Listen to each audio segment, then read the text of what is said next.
Louis, St. Paul, and everywhere on the World Wide Web. It's me, J. Scott Williamson, host of Cinema Apocalypse Cutting Room Floor, back again for another episode, but enough of my chatter. I know you're here to see movie clips, so roll them. Where are you going, man?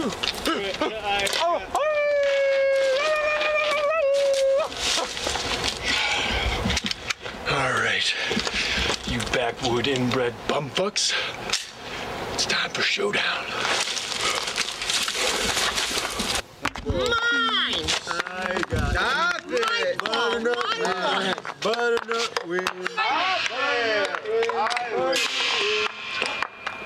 win.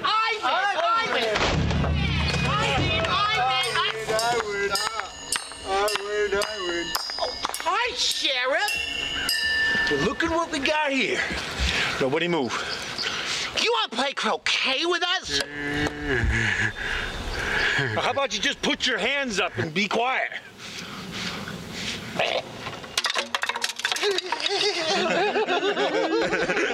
This is like cops and robbers. Oh, please don't shoot me, Sheriff. I got a wife and 3 kids to support.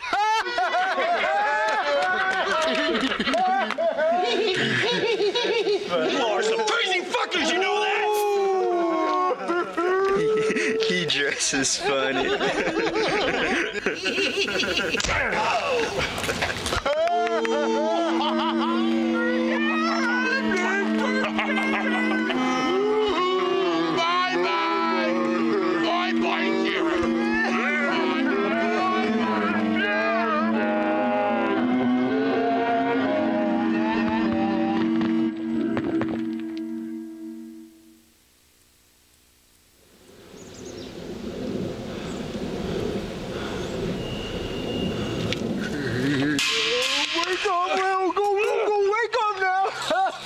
Yeah, wake up. Come on. What are you doing? You all are under arrest.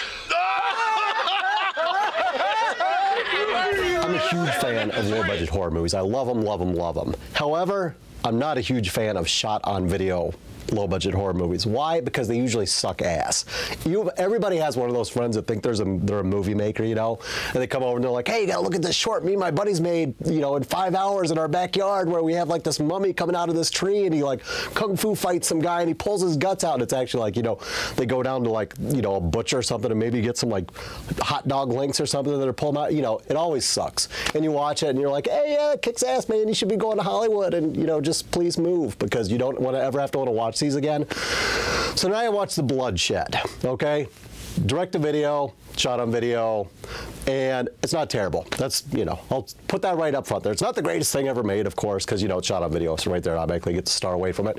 But the main dude that made this, who's like, you know, trying to channel divine here, he plays Beef Tina, who's a member of this inbred, incestuous, hillbilly slasher family that, you know, lives nearby this town and somehow never gets caught, even though they're killing people through the whole thing. And I have to give props to this dude, because first off, it took me half the movie before I realized it was even a guy. I just thought it was a really ugly woman. So, you know, right there, I'm like, hey, that was pretty good. That actually tricked me for a while. And then I'm like, hey, I got to go do some research because, you know, I spent hours and hours of research to bring all these vital details to you folks at home.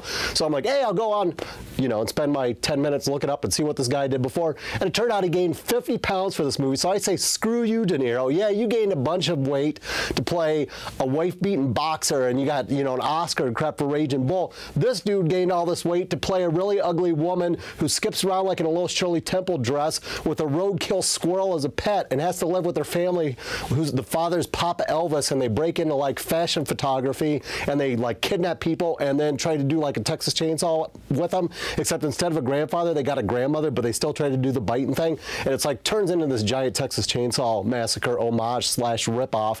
And again, you know, enough with the goddamn hillbillies. Rob Zombie, please, please do not ever make another Devil's Rejects movies, because everybody just wants to make a movie like that now. And I'm not saying this guy is ripping the head off, because I mean that all goes back to Texas Chainsaw Massacre and stuff like that.